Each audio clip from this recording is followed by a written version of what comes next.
4절에서 9절입니다. 이사야서 50장 4절에서 9절.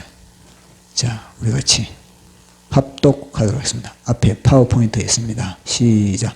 주 여호와께서 학자들의 혀를 내게 주사 나로 공고한 자를 말로 어떻게 도와줄 줄을 알게 하시고 아침마다 깨우치시되 나의 귀를 깨우치사 학자들같이 알아듣게 하시로다. 주 여호와께서 나의 귀를 여셨으므로 내가 거역하지도 아니하며 뒤로 물러가지도 아니하며 나를 때리는 자들에게 내 등짝을 맡기며 나의 수염을 뽑는 자들에게 나의 뺨을 맡기며 모욕과 침뱉음을 당하여도 내 얼굴을 가리지 아니하였나니라. 주 여호와께서 나를 도우심으로 내가 부끄러워하지 아니하고 내 얼굴을 부싯돌같이 굳게 하였으므로 내가 수치를 당하지 아니할 줄 아노라. 나를 어렵다 하시는 이가 가까이 계시니 나와 다툴 자가 누구냐? 나와 함께 설지어다. 나의 대적이 누구냐? 내게 가까이 나올지어다. 보라, 주 여호와께서 나를 도우심으로 나를 정죄할 자 누구냐? 보라, 그들이 다 옷같이 헤어지며 좀이 그들이 먹으리라. 아멘. 기도하겠습니다. 성삼위일체 하나님 아버지, 오늘도 이 공간에 많은 천사들을 대동하시고 우리 예배를 받으시기 위하여서 좌정하심을 감사합니다. 우리 각 사람의 마음과 생각을 사로잡아 주시고 하나님의 말씀의 현장으로 우리를 이끌어 주시옵소서.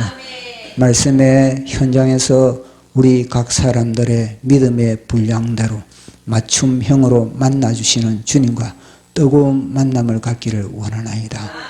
우리가 그저 마당만 밟는 신앙이 아니라 주님의 품속에 깊이 지성소로 들어가는 우리의 예배가 되게 하여 주시옵소서. 말씀을 전하는 제 자신도 성령의 통로가 되고 성령의 불의 혀가 되게 하여 주시옵소서. 이 모든 것 감사 영광 돌리며 예수님 이름으로 기도드리옵나이다. 아멘. 우리는 각 사람마다 우리의 출생에 대하여서 늘 관심을 갖게 되고 또 우리 부모님들이나 아니면은 위의 형제들에게 또 가까운 사람들에게 자신의 어릴 때의 어떤 모습이었는지 태어났을 때 어떠한 상황 속에서 태어났는지에 대해서 물어보기도 하고 궁금해하기도 하고 그렇습니다. 그것이 바로 우리 인간의 본능인 겁니다. 나는 어떻게 태어났고 그리고 또 어떻게 자랐으며 그리고 내가 어릴 때 어떤 그런 습관을 그렇게 가졌는지 그것에 대해서 궁금해 할 수밖에 없습니다. 그것은 우리 개인뿐만 아니라 우리가 몸담고 있는 나라도 마찬가지입니다. 내가 몸담고 있는 이 대한민국은 어떻게 태어났지? 이 대한민국이 태어날 때는 국제적인 그런 정세는 국제적인 그런 환경은 어떠했었지? 여기에 대해서 또 관심을 갖게 되는 겁니다. 왜냐하면은 내가 몸담고 있는 이 나라가 위험에 처해지면은 나도 당연히 이 대한민국이라는 하나의 그런 이 나라 이것이 하나의 그런 그릇입니다. 그릇. 이 그릇에 내가 담겨 있는 겁니다. 그러면 나라가 망하면은 나도 당연히 망할 수밖에 없는 겁니다. 나라가 어려우면은 나도 당연히 어려울 수밖에 없고 나라가 번성하면은 나도 당연히 번성하고 나라가 창대해지면은 나도 당연히 창대하고 그러니까 나라와 나는 동떨어지지 않았다는 겁니다. 내가 몸담고 있는 나라와 나 자신은 한 몸과 같은 겁니다. 그렇기 때문에 우리는 내가 몸담고 있는 나라에 대해서 관심을 갖고 그리고 또 우리나라가 어떻게 태어났으며 어떻게 성장 과정을 지금까지 그렇게 거쳐왔는지에 대해서 관심을 갖는 것은 지극히 당연한 것입니다. 우리나라가 대한민국, 이 대한민국이 태어날 때 그저 그렇게 태어난 것이 아니라 굉장한 상고를 겪었습니다. 마치 한 여인이 아이를 출산할 때에 그때의 그런 고통, 그것을 상고다 그러지 않습니까? 그런 상고를 겪으면서 대한민국이 태어났습니다. 이 대한민국이 태어날 때 주변의 그런 모든 나라들은 가만히 두지 않았던 겁니다. 나라가 태어나는 것을 굉장한 그런 방해를 했던 겁니다. 특히 우리 대한민국이 태어날 때는 이 소련의 그 당시에 사상은 뭐냐면 공산주의. 이 공산주의가 대한민국을 태어나는 데 있어서 지극히 방해를 하고 있는 겁니다. 어마어마한 그런 방해를 하면서 이 대한민국이 태어나지 못하게 했던 겁니다. 그래서 이 공산주의가 결국 어떻습니까? 북쪽은 이 공산주의로 인하여서 완전히 공산주의 사상이 찌들려 버린 겁니다. 이 남쪽도 이 공산주의가 먹으려고 막 그렇게 막 아가리를 벌리고 마치 이 뱀, 마귀가 대한민국을 삼키려고 대한민국이 출생되지 못하게 그렇게 온갖 방해를 했던 때가 바로 대한민국이 탄생할 그 당시였던 겁니다. 그래서 이 대한민국이 이제 일본으로부터 독립이 되었습니다. 일본으로부터 독립이 되었을 때 그때는 사람들이 그러면은 자 우리가 독립이 되면은 옛날에 조선으로 그러니까 이 대한민국이 태어나기 전에 앞에 조선이거든. 조선. 자 그러면은 우리가 다시 조선으로 돌아가느냐? 다시 이제 일본에서 해방이 됐으니까 이제 조선으로 돌아가느냐?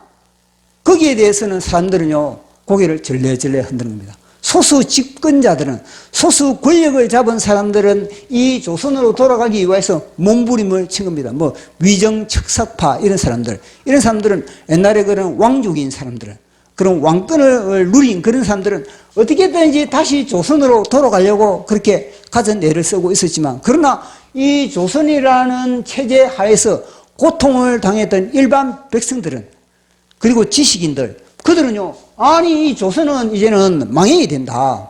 이 조선의 그런 체제 하에서는 우리가 국제적인 그런 관계 속에서 그렇게 힘을 펼 수가 없고 저런 제도로서는 우리는 망할 수밖에 없다. 그러니까 요거는 폐기 처분하고 다른 우리가 우리 다른 하나의 그런 시스템을 하자.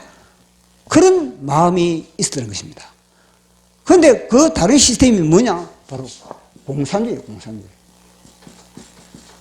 이 공산주의 사상 자체가 뭐냐면 네 것 내 것 없고 이 가난한 자도 토지를 나눠주고 그렇게 자유롭게 그렇게 행복하게 살아간다 이런 사기를 치고 있거든요. 그러니까 이 조선시대에 고통을 당한 사람들이 공산주의 보니까 네 것 내 것 없고 다 공동체로 그렇게 행복하게 살아간다 그러니까 공산주의 사상의 매력을 가지게 됐던 겁니다.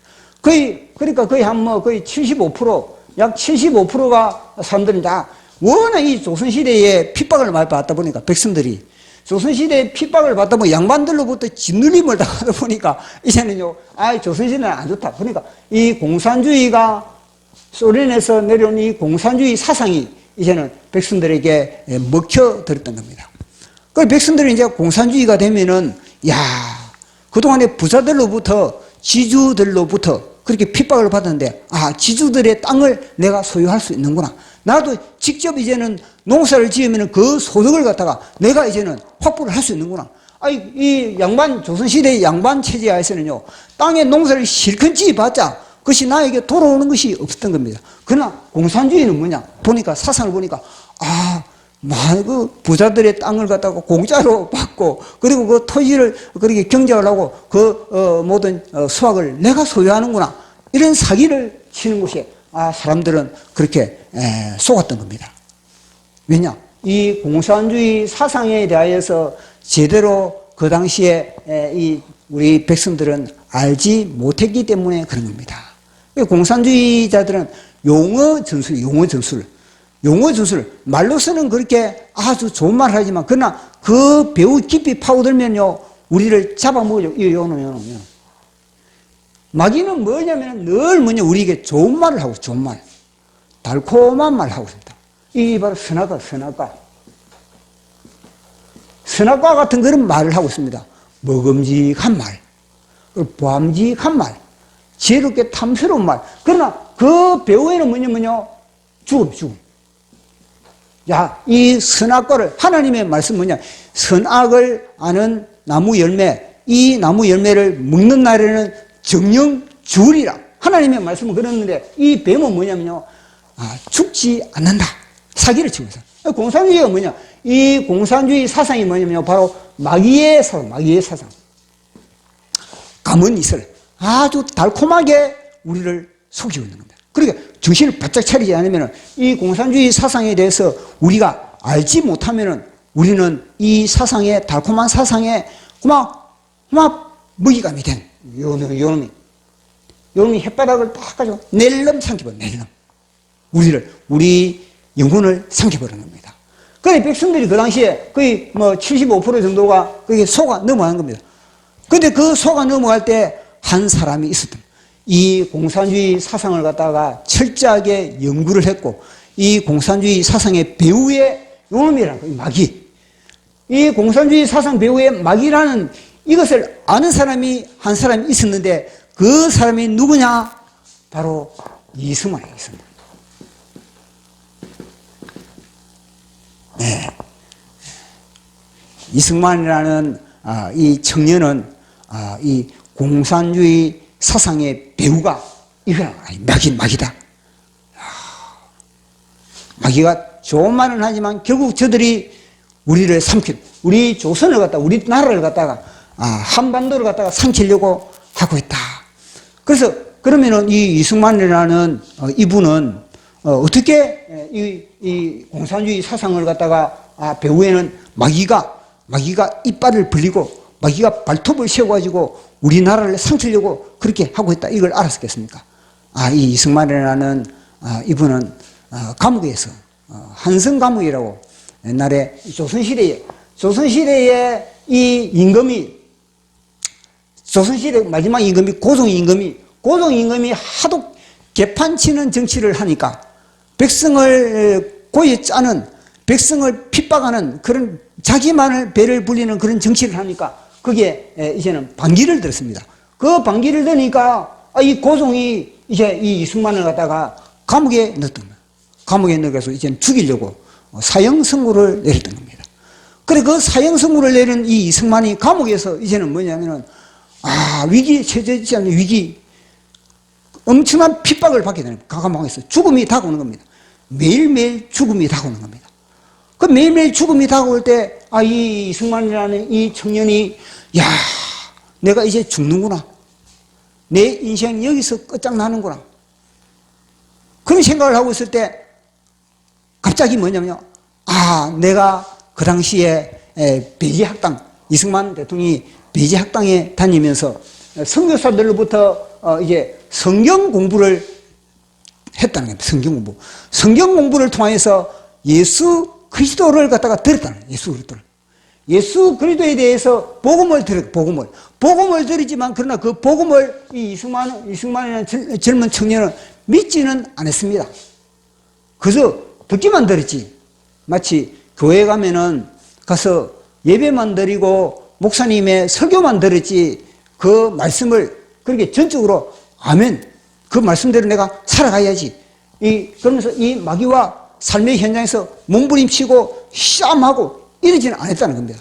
근데 막상 감옥에 가니까 죽음이 다가오니까, 매일매일 죽음이 다가오니까 비로소 뭐냐면요, 성경에 등장하시는 예수 그리스도, 내가 들었던 예수 그리스도, 그 예수 그리스도가 보니까 잘못된 것도 없는데, 하나도 잘못되지도 않은데 보니까 이 정권으로부터, 로마 정권으로부터, 그리고 기득권으로부터 핍박을 받고 모함을 받고 감옥에 갇히기도 하고, 그리고 채찍 맞고 그 십자가에서 돌아가시고 결국은 부활하고요, 영원한 삶을 그렇게 사신다.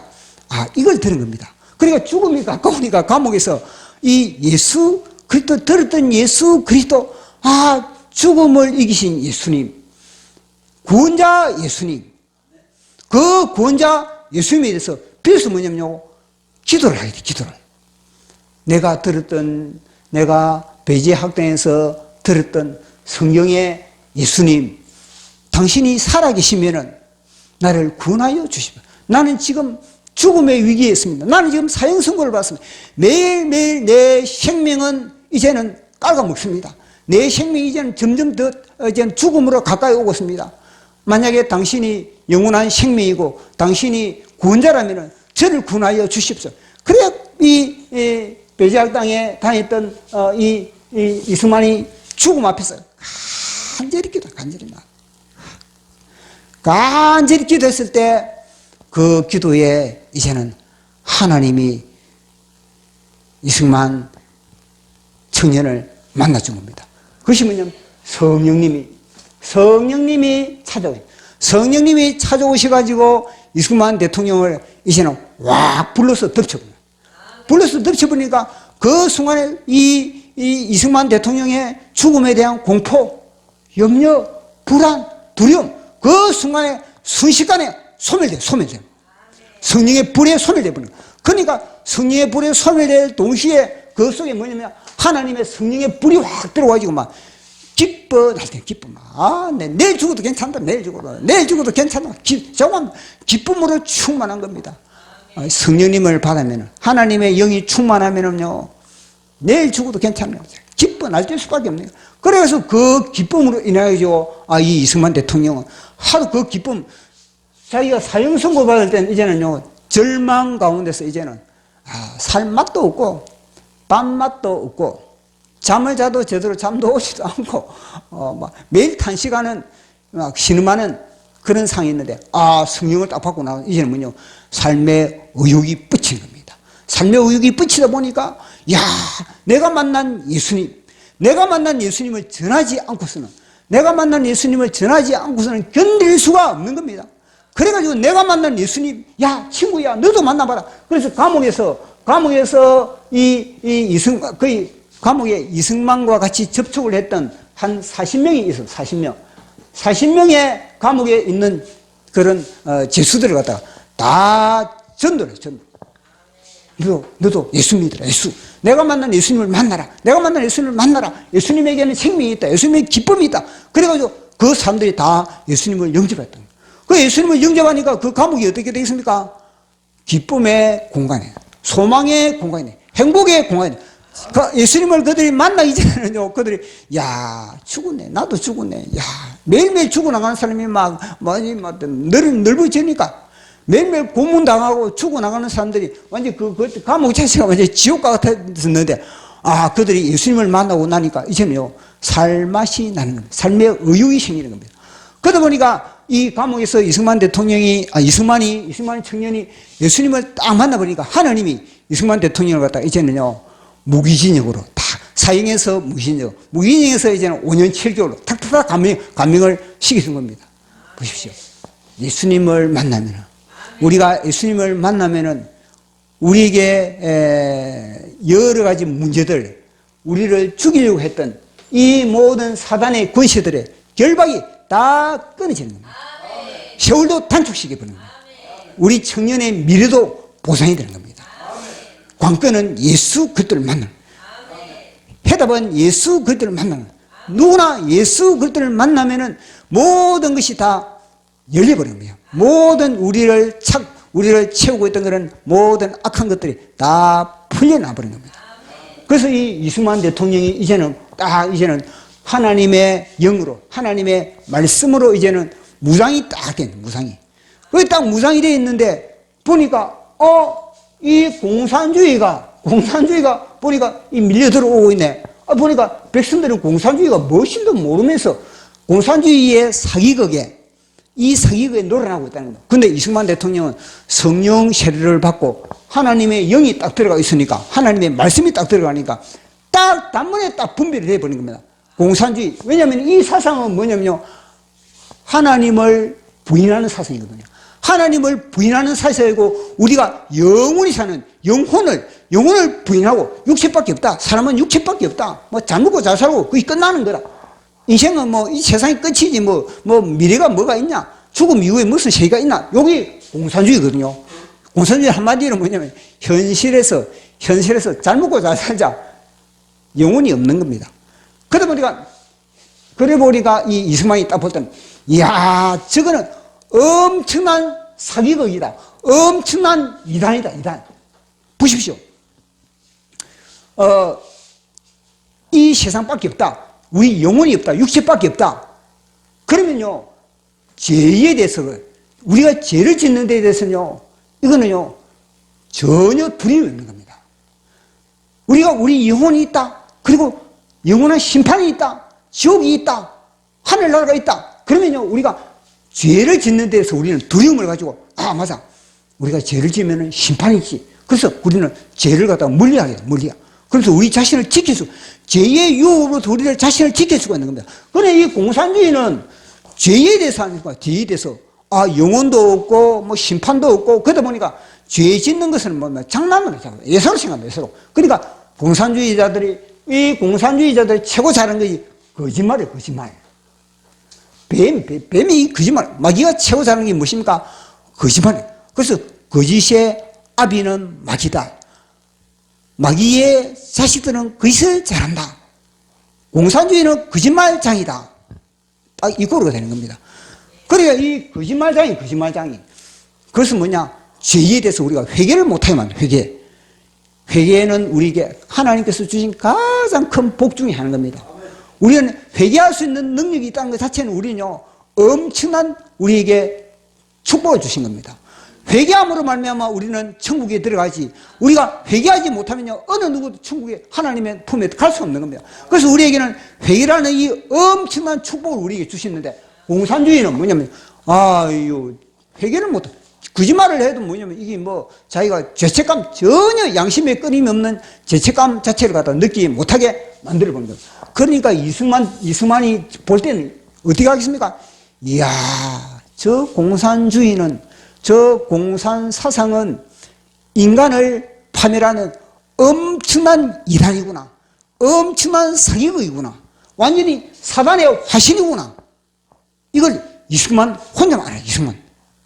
혼자만 알고 이걸 갖다가 이제는요 이걸 갖다 백성들에게 깨우치는 겁니다. 이 공산주의는 안 돼. 이 공산주의가 우리에게 들어오면은 우리는 나라 망한다. 그래서 백성들에게 설득을 하는 겁니다. 깨우치는 겁니다. 잠을 자지 않고 깨우치는 겁니다. 사람들만 만나면 그걸 갖다가 깨우치고 외롭게 혼자서 투쟁을 하신 분이 누구냐? 이승만 대통령입니다. 그래서 이승만 대통령이 이 한성 감옥에서 성령의 불을 받고 나서 딱 소원이 뭐냐면요. 이승만 대통령의 딱 한 가지 소원이 뭐냐? 이 아시아에 우리 대한민국을 뭐냐? 복음의 센터로 만들겠다. 요 소원을 품은 겁니다. 그 소원을 누가 주겠습니까? 하나님이 주십니다. 하나님이 이승만에게 야, 너 한성 감옥에서 너 성령 불 받고 너 기쁘고 이걸 갖다 너 전하고 너 그렇지. 너뿐만 아니라 모든 아시아의 모든 나라에 아시아의 온갖 귀신들을 섬기는 이 나라에 너 복음 전하는 그런 나라로 너 대통령을 하라. 이런 비전을 준 겁니다. 왜냐? 나라의 지도자가 돼야만이 그걸 갖다가 꿈을 펼칠 수 있거든요. 그래서 그 소망을 품고 비전을 그렇게 품었던 겁니다. 그래서 그 꿈을 품고 비전을 품다 보니까 결국 어디겠습니까? 이 아시아의 복음을 전하는 센터가 되기 위해서는 그러면은 체계가 뭐냐면요. 이승만 대통령이 맨 먼저 뭐냐면요. 기독교 첫 번째가 보통 보면은 이승만 대통령의 4대 기둥 이러면 첫 번째는 자유민주주의, 그러면 자유시장경제. 그럼 3번이 한미동맹, 4번이 기독교 입국, 이렇게 이야기하지 않습니까? 이 이승만 대통령의 네 가지 하나의 그런 대한민국의 건국의 이념. 근데 우리는 이렇게 알지 않습니까? 근데 여기 이 첫 번째, 이 첫 번째 기독교 입국론, 우리 대한민국을 기독교 입국론으로 세우기 위해서 뭐냐면요, 자유민주주의 체제를 받아들여요. 나라의 정치 시스템을 자유민주주의 체제로 받아들이고, 우리가 기독교 입국론을 하기 위해서 뭐냐면 경제를 자유경제시장 체제를 받아들이고, 우리가 기독교 입국론을 하기 위해서 이 기독교의 선진, 먼저 우리에게 복음을 전파한 미국과 동맹을. 그 첫 번째가 뭐냐? 기독교 입국론. 그 이 기독교 입국론의 비전을 그렇게 품었던 것입니다. 자, 꿈을 품고 비전을 품으면요, 하나님의 꿈, 하나님의 비전, 거룩한 비전을 품으면 아니십니까? 반드시 뭐냐면 요놈이 방해. 요놈이 공격을 하게 됩니다. 공격을. 그걸 우리는요, 공식으로 여기야 돼요. 공식으로. 가만히 두지 않는, 이 비전이 이루어지는 것 자체를 이놈이 최고 싫어하거든요. 하나님의 비전, 하나님의 소원, 하나님의 뜻을 우리가 품으면 최고 싫어하는 놈이 이놈이 최고 싫어하는 겁니다. 그래서 이승만 대통령의 이 꿈이 실현되지 못하게 온갖 방해를 다 하고 있는 겁니다. 우리가 잘 알고 있는 요셉이라는 그런 청년이 있습니다. 요셉. 잘 알고 있지 않습니까? 요셉. 자, 요셉이 비전을 품었습니다. 보니까 모든 가족들이 자기 앞에 절을 하는 비전을 품었습니다. 그것도 보니까 부모도 뭐냐면요, 해와 달과 별, 모든 12별과 12별과 그 다음에 해와 달, 이거는 해는 아버지 야곱, 달은 어머니 그러거든요. 근데 이 해와 달과 그러면 12별이 자기 앞에 절을 하는 그런 비전, 그런 꿈을 갖다가 하나님으로부터 받은 겁니다. 그래서 그 꿈과 그 비전을 받으니까 어떻게 됐습니까? 핍박이 왔던 겁니다. 누구로부터 핍박이 왔습니까? 가장 가까운 형제들로부터. 이 비전을 보면은 먼 사람이 나를 모르는 사람이 나를 핍박하는 게 아니라 가장 가까운 사람이 나를 핍박한다. 나를. 가장 나에 가까운 사람이 왜냐? 마귀는요, 먼 사람을 갖다가 나를 핍박하게 하는 것이 아니라 가장 가까운 사람, 형제들, 어떻게 보면 부모, 어떻게 보면 내 친구들, 그러면 내 직장의 동료들, 또 뭐 교회는 교회의 그런 또 주위의 그런 성도들, 이렇게 서로 이게 뭐냐면 핍박을 하게 한. 왜냐? 요놈이 못하게 핍박. 그 요셉이 형제들로부터 핍박을 받아가지고 어떻게 되십니까? 애굽의 노예로 팔려가. 형제들의 노예로 팔아버린 겁니다. 너 살든 말든, 너 거기서 살든 말든 너 마음대로 살아라. 그러면서, 형제들이 요셉을 갖다가 애굽에 완전 막 노예로 팔아먹거든. 이 요셉이 오대 뭐 애굽의 언어도 배우지도 않고 학원에도 가지도 않았는데 얼마나 고생을 많이 했겠습니까? 애굽에 가가지고 낯선 그런 문화, 낯선 그런 어느 소통이 안 되는 겁니다. 그러니까 요셉이 애굽에 가서 얼마나 두들겨 맞았겠습니까? 말귀를 못 알아듣는다고. 요셉을 해서, 야, 요셉아, 너 가서, 슈퍼마켓에 가가지고 라면 5개 사오라. 요셉이 알아듣습니까? 애굽 단어를 모르는데, 애굽의 언어를 모르는데. 그러니까 요셉은 눈치를 봐가지고, 그러면서 요셉이 하나하나 그렇게 외국어를 터득하는 겁니다. 얼마나 노력했겠습니까? 밤에 잠을 자지 않고, I am a boy. Can you speak English? 하면서 막 이 외국어를 그렇게 공부를 했던 겁니다. 그렇게 공부를 했는데 그런 핍박이고 나니까 어느 정도 이제는 애굽에서 이제 노예 생활을 어느 정도 익숙해지고 이제 너무 굉장히 열심히 하고 최선을 다하고 이러다 보니까 왜 이 요셉이 그렇게 팔려갔습니까? 이 꿈 때문에 꿈과 비전을 갖지 않았다면 요셉이요 애굽에 팔려가지 않았던 겁니다. 그런데 이 꿈과 비전 때문에 애굽에 팔려가고 또 조금 더 어느 정도 이제 안정이 될까 싶은데 보니까 보디발의 아내가 이제는 군대 장관, 요셉을 요셉을 그곳에 이제 사갔던 보디발의 아내가 요셉을 또 유혹을 한 겁니다. 유혹을 하는데 요셉이 보십시오. 요셉이 만약에 꿈과 비전, 하나님의 꿈과 하나님의 비전이 가슴에 없다면은 그 유혹에 타협을 해버려요, 타협을. 수많은 사람들이 그 보디발의 아내의 유혹에 다 이 보디발의 아내의 유혹이, 요놈의 유혹이노. 요놈의 유혹에 다 넘어가 버린 겁니다. 그런데 요셉은 그 가슴에 뭐가 있다? 꿈과 비전이. 꿈과 비전이 있으니까 이 꿈과 비전을 지키기 위해서 이 보디발의 아내의 유혹을 갖다가 거절한 거죠. 그 거절한 힘이 뭐냐면 바로 이 꿈과 비전이 요셉의 가슴 속에 팔딱팔딱 숨을 쉬고 있기 때문에, 역사하기 때문에 요셉은요 그런 유혹도 안 했습니까? 뿌리치는. 요셉은 내가 저 주인의 아내, 저 사모의 아내의 유혹을 뿌리치면은 요셉은 어떤 위험을 당한다는 걸 요셉은 알고 있는 겁니다. 뭐냐면 감옥 아니면 죽는 겁니다. 죽음을 불사하고 꿈과 비전을 지키다는 거예요. 보디발의 아내의 말 한마디면 요셉은요 그 자리에서 죽는 겁니다. 아니면 또 다른 노예로 팔려가든지. 그러면 요셉의 입장에서 보면 얼마나 힘들겠습니까? 그동안에 내가 지금 쌓아오는 그런 모든 경력들 모두 다 숲으로 돌아가 버리는데, 그렇지만은 요셉은요 생명을 걸고 꿈과 비전을 지키기 위해서 이 거절 유혹을 갖다가 뿌리쳤다는 겁니다. 그것도 뿌리치니까 어떻겠습니까? 그 꿈과 비전을 위하여 모든 그런 핍박을 갖다가 핍박을 딱 핍박을 감당하니까 결국 어떻게 있습니까? 총리의 자리에 앉게 돼. 총리의 자리에. 총리의 자리에 딱 앉아보니까 이 꿈이 다 그대로 이루어졌다는 겁니다. 보십시오. 하나님이 주신 꿈에는요, 요셉에게 만약에 요셉에게 이 형들로부터 핍박을 받지 않았다면 이 꿈이 이루어지겠습니까? 핍박을 받았기, 형제들로부터 팔려갔기 때문에 이 꿈이 이루어졌고, 보디발의 아내로부터 유혹을 물리쳤기 때문에 감옥에 들어갔고, 감옥에 들어갔기 때문에 왕궁에 것이 들어갈 수가 있어요. 왕궁에.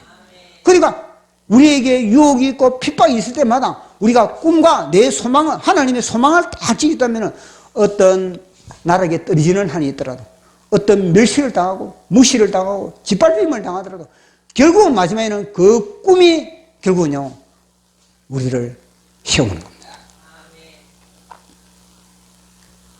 그처럼 지금 보십시오. 정광훈 목사님도 정광훈 목사님도 마치 이승만 대통령처럼 그렇게 대한민국을 복음화시키는 꿈을 받았습니다.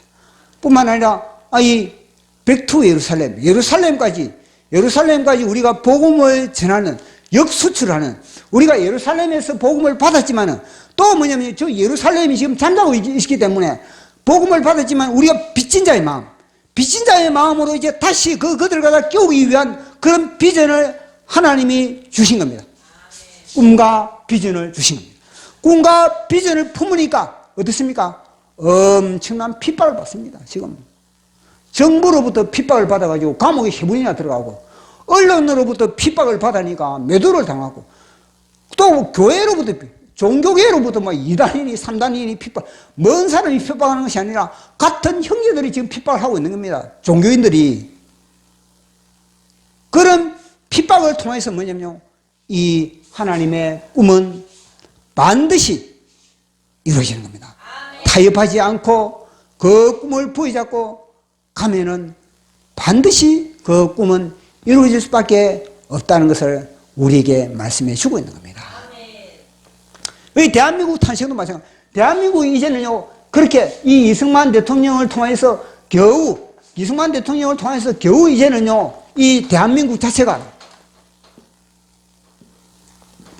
이 대한민국, 여기가 지켜져요, 여기는 뭐냐면요, 공산주의로 완전히 물들어버리고, 김일성이를 통해서 공산주의로 완전히 밥이 돼버리고, 여기만 진남합니다. 여기만.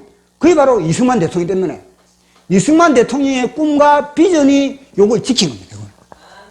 그런데 우리나라에서 이 자유민주주의 체제를 딱 공산주의를 막았는데, 근데 이걸 갖다가, 이제는 국제적으로 인정을 받아야 되지 않습니까? 대한민국이 이렇게 탄생했다. 국제적으로 인정을 딱 받아야 되는데, 이 국제적으로 인정을 받으려면 어디에 승인을 받아야 되느냐? 유엔의 승인, 유엔의 승인을 받아야 되는 겁니다. 그래서 이승만 대통령은 국제 감각이 탁월하거든요. 국제 감각이 탁월하기 때문에, 이것을 갖다가 유엔의 승인을 받기 위해서 전략을 짜야 되겠다. 그래. 이승만 대통령은 기도하는 대통령이거든요. 늘 기도하고, 늘 성경 보고, 그리고 또 전도도 탁월한 전도. 최고만이 전도왕. 최고의 전도왕이 누구냐? 이승만 대통령이었습니다. 그래서, 이 이승만 대통령이 그러면, 어떻게 하지? 자, 그러면은 유엔 총회에 우리 대한민국이 승인을 받기 위해서는 그 유엔 총회에 가서 우리 대한민국의 입장과 사정을 설명을 하고, 그리고 그곳에서 이제는 투표를 해가지고 다 그게 찬성한다. 대한민국을 찬성한다. 우리 모든 유엔 총회 모든 나라들이여 우리가 대한민국을 우리가 받아들입시다. 우리 유엔에 우리 등록시킵시다. 그렇게 하면 되는 거거든요. 근데 그게 만만치 않다는 겁니다. 이승만 대통령이 딱 국제적인 상을 보니까, 국제적인 상을 보니까 소련의 이 공산주의 공산주의의 블록과 그리고 영국의 이 하나의 그는 영국이 완전히 장악을 하고 두 블록이 거기다 편입되어 있다는 겁니다. 유엔에 들어가 있는 그런 나라들이. 그래, 공산주의의 소련과 함께 그렇게 편입되어 있는 그런 나라들과 그리고 영국과 함께 그렇게 함께 동조하는 편. 근데 영국이 그 당시에 우리나라를 갖다가 그게 좋게 봤느냐? 영국은요, 그 당시에 우리나라를 좋게 보지 않았다는 겁니다. 심지어 6.25 때 미군이 우리나라에 전쟁 때 미군이 우리나라에 군사를 보내려고 할 때도 영국은 않습니까? 좀 부정적이었던 겁니다. 그 정도로 영국은 우리나라와 좋은 관계가 아니었던 겁니다. 그런데 이 사정을 누가 아느냐? 국제적인 감각을 가지고 있는 이승만 대통령만이 알고 있는 겁니다. 그래서 이승만 대통령이 여기에 이제 유엔 총회에 임원을 파송을 할 때 어떻게 됐냐면 벌써 뭐냐면요. 임원진을 교체를, 그 당시에 최고 인기 있는 사람이 김옥. 이름 뭐다? 네. 까먹어버렸다. 김옥. 자, 근데 그 사람이 우리나라 그 당시에 사람들로부터 지명도가 있었는데, 근데 단장은 누구냐? 장면 박사, 장면이라는 이 사람은 단장으로 보내요. 이 사람 무명이거든, 무명. 이름 없는 사람입니다. 이름 없는 사람인데, 이 사람은 단장으로 보내고, 그 다음에 모윤수, 그 다음에는 또 김환란, 이런 사람들을 보냈거든요. 이 사람들이 누구냐면 다 기독교인들. 다 기도하는 군사들, 기도하는 사람들을 그렇게 이분은 뭐예요? 이분도 독실한 기독교인. 그러니까 이승만 대통령이 알고 있는 겁니다. 이 승인을 받으려면 그저 뭐냐면요. 단순하게 안 돼. 엄청난 우리 대한민국이 지금 탄생되려면 요 마귀가 어마어마한 방해를 한다는 것을 알고 이게 먼저 이 임원진을 갖다가 그렇게 보낸 겁니다. 그래서 임원진이 이제는 그 당시에 9월 20일인가, 9월 20일에서 12월까지 이제 총회가 실시되고 있는데, 그래가지고 그들이 가가지고 대한민국의 수립을, 대한민국을 인정해달라고 모든 대표들에게 그렇게 막 다 설명을 해도 대표들은 콧방귀만 뀌었다는 거예요. 승인을 안 해주는 겁니다. 관심이 없는 겁니다. 우리 대한민국이 지금 독립되었습니다. 대한민국이 나라를 건설했는데 우리도 유엔에 가입하기를 원합니다. 승인해 주십시오. 이번에 투표를 하면 찬성표를 좀 부탁합니다. 대표들마다 다 나라 대표들마다 만나가지고 막 손발을 빌면서 최대한 그렇게 해도 그 사람들은요, 대한민국 승인에 대해서는 관심이 없는 겁니다. 그리고 대한민국이 승인에 대해서 투표를 하려고 그러면 또 뭐냐면 소련에 이거 뭐냐면요, 비진스키라고. 소련 대표가 이 비진스키, 이 병신새끼, 이 비진스키라는 이 사람이 뭐냐면 어떤 방해를 하느냐? 필리버스터 방해를 하는 겁니다. 그리고 자기가 연설을 하면은 연설을 갖다가 3시간, 4시간을 연설을 끄는 겁니다. 투표를 못하게 3시간, 4시간 그래 투표를, 연설을 하면은 그 뒤에 공산군에서 또 또 이어받아가지고 또 필리버스터에서 또 연설을 하고 이러다 보니까 투표를 할 시간을 안 주는 겁니다. 그러니까 필리버스터를 통해서 이 비석기가 끊임없이 소련의 비석기가 방해를 하고 그리고 또 그 유엔 총회에서도 그렇게 이제 이 한국 대표들 앉았으면 저 이승만의 개들이 앉아가지고 지금 그래 있다. 유엔에 그런 자금을 갖다가 막 무스도 쓰고 막 퍼붓고 그래가지고 그렇게 유엔에 자금을 갖다가 탕진하고 있다. 이런 식으로 막 하고 그런 식으로 하면서 막 매도를 하고 있는 겁니다. 그런데 그러면서 시간이 점점 지나고 결국 이제는 마지막 날이 다가온 겁니다.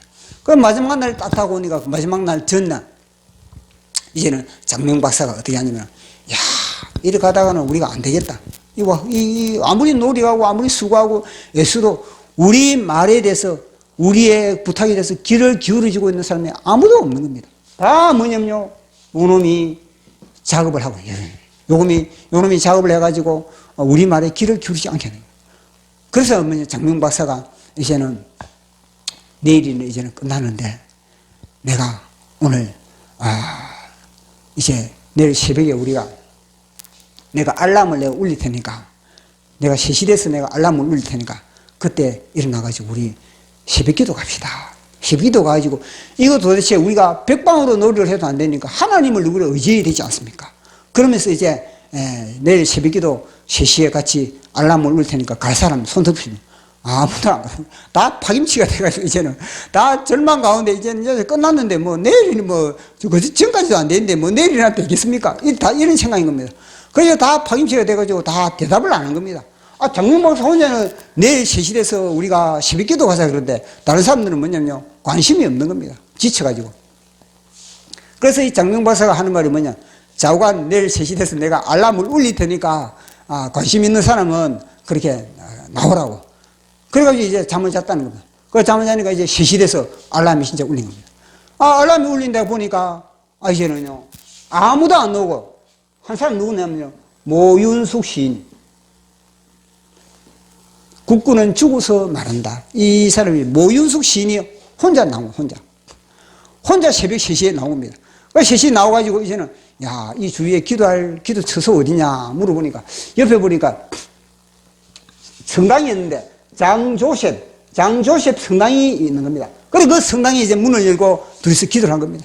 둘이서 막 주님 저 비인석기 우리의 지금 우리 대한민국의 성인을 방해하는 저 비인석기에 저 입을 막아주시고 저 혀가 굳어지게 해주시고 저 완전히 어떻게 목청이 어떻게 되게 해주시고 얼마나 기도했겠습니까?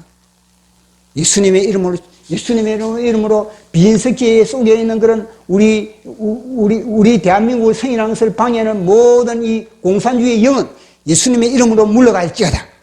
그러면서 막 축사를 하고 기도를 한 겁니다. 간절히 그렇게 기도를 하고 나서 이제는 장명 박사가 이제는 됐습니다. 갑시다. 그 일어나가지고 둘이서 이제는 1시간 이상 기도하고 이제 나온 겁니다. 그 나온데 장명 박사가 뭐냐면 기도 좀 더 하자. 좀 더 하자. 근데 이 모윤숙 시인은 힘들어가지고 자기는 다리도 아프고 당시 그래가지고 다리가 아파서 이제 들어가고 싶은데 그러니까 장명 박사가 아니 큰일을 위해서 지금 그거까지도 못 참느냐고. 그래서 모윤숙 시인은 또 따라간 겁니다. 따라가서 장명 박사가 또 다른 성당에 가지고 또 기도를 한 겁니다. 또 기도를 하면서 주님 대한민국을 불쌍히 여겨주십시오. 대한민국이 이번에는 마지막 성인이 되기를 원합니다. 이 대한민국이 성인 되는 것을 방해하는 저주받은 악한 영은 물러갈지어다. 축사를 하고 막 비석기에 대해서 막 영적인 공격을 하고 막 그렇게 기도해서 막 전투를 벌이고 그래가지고 이제 새벽에 이제 갔다는 겁니다.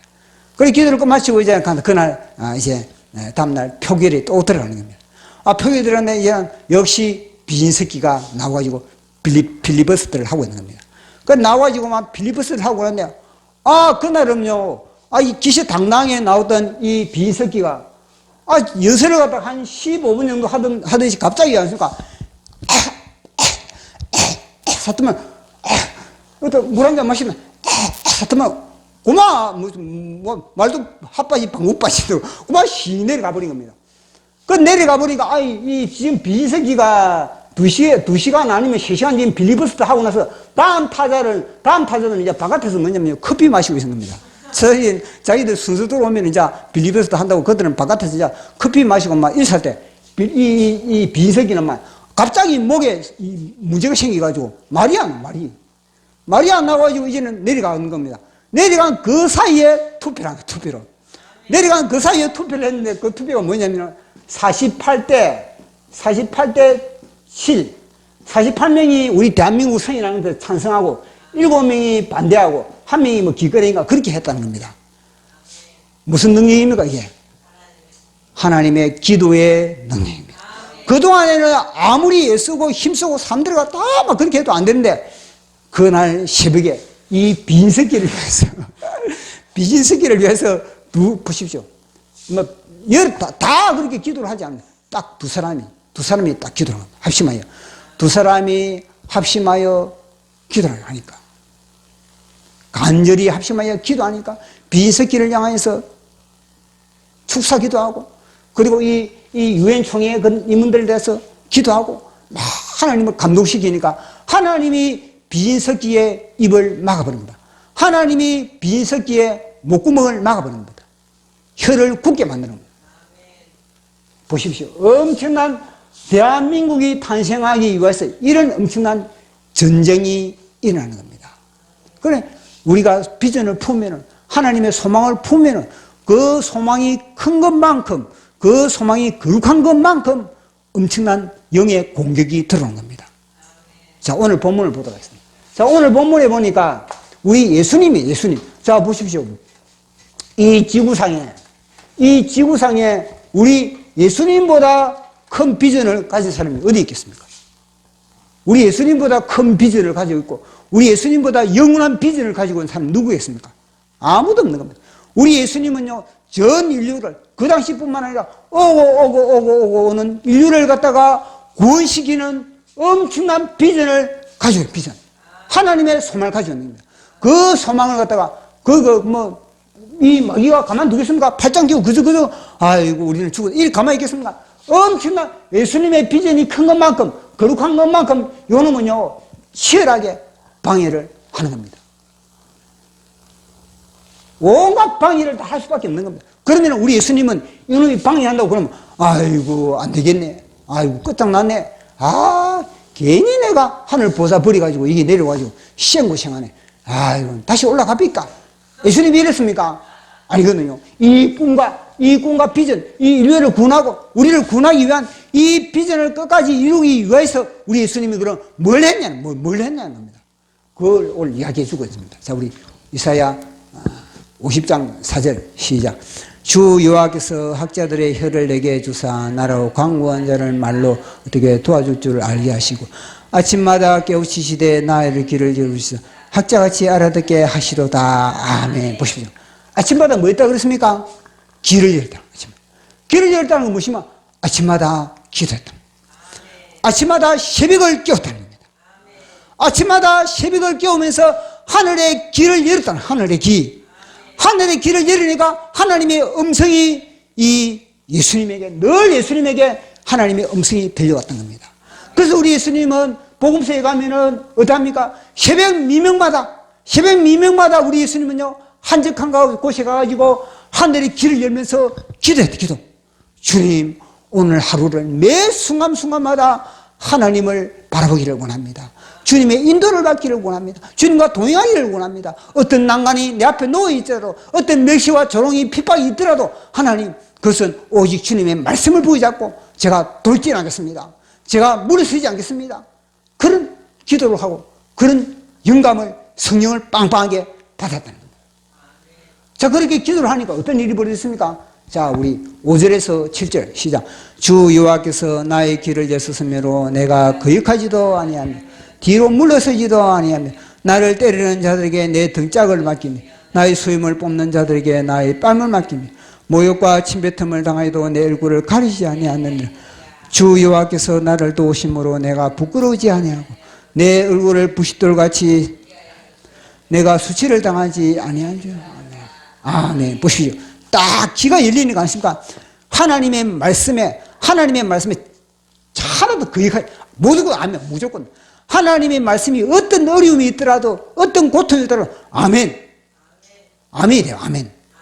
거기까지도 않고, 그 다음에는요, 어떤 장애가 오더라도, 어떤 핍박이 오더라도, 뒤로 물으세요. 뒤로. 나 안 되겠네. 나는 안 되겠네. 이게 아니고, 전진하라, 전진. 뒤로 안 물으시는 겁니다. 전진. 말씀 붙잡고 믿음으로써 전진하는 겁니다. 그래, 나를 때리는 자가, 내 핍박하는 자가, 때려라. 등짝 막히, 등짝. 그 때릴 때, 우리 예수님이 오대 뭐 능력이 없어가지고, 오대 물이 캐가지고 두드려 맞겠습니까? 능력을 감춘 겁니다. 능력을 있어도 능력을 절제하면서 등짝은, 왜냐? 우리를 치료하기 위해서, 우리 질병을 치료하기 위해서, 우리 형제를 치료하기 위해서, 우리 약함을 치료하기 위해서, 주님은 등짝 맞으면서 채찍 맞고 살점 찢겨 피 뿌림으로 우리를 치료하기 위해서 등짝을 맞고 수염을 떠, 수염을 떠는 자에 뜯어라 뜯기 주는 겁니다. 왜냐? 우리의 주님이 수염을 떠는 그 수치를 통해서 우리에게 영광을 주시기 위해서, 우리가 주님의 자랑이 되기 위해서 주님은 수염을 뜯고, 그 다음에는 주님이 그렇게 완전히 뺨을 맞고 침받음을 받아도 주님은요 물러서지 않은 겁니다. 왜냐? 기도로서 하나님의 영을 채웠기 때문에 그런 겁니다. 이놈은 기도하지 못하게, 기도의 능력을 알기 때문에 이놈은 그 기도하지 못하게 만드는 겁니다. 그래서 이 기도를 통해서 결국은요, 우리 주님은요, 항상 주님이 나와 함께 계신다. 항상 주님이 나를 도와주신다. 항상 주님은 내 편이다. 자, 8절 시작. 나를 어렵다 하시니가 가까이 계시니 나와 다툴 자가 누구냐? 나와 함께 설지어다. 나의 대적이 누구냐? 내게 가까이 나올지어다. 아멘. 대적에게는 겁먹지 않는 겁니다. 똥개는 짖으라. 귀찮은 간다. 똥개들이 짖지 못하게. 그게 바로 정광훈 목사. 똥개들은 짖으라. 그저 간다는 겁니다. 그저 복음 통일을 위해서, 백투 예루살렘을 향해서. 본래 똥개는 지기 위해서, 본래 이놈은 뭐냐? 방해하기 위해서 존재하는 거고, 그 방해와 그 모든 것을 다 뚫고 나간다는 겁니다. 주님이 나와 함께 하기 때문에 그렇다. 결국 그들 뭐냐? 좀에게 묵히는 거예요. 옷같이 휘어지고, 좀에게, 결국 이거 청소가 돼. 자, 주님이 해결해 주신다는 겁니다. 마지막 9절 시작. 보라, 주 여호와께서 나를 도우심으로 나를 정죄할 자가 누구냐? 보라, 그들은 다 옷과 같이 휘어지며 좀이 그들을 먹으리라. 아멘. 완전히 좀이 먹어버려. 비진스키. 우리 장명 박사님하고 모윤숙 시인이 함께 기도하니까 좀이 뭐냐면 이 완전 성대를 갖다 갉아 먹어버린 겁니다. 좀이. 성대를 막아버린 겁니다.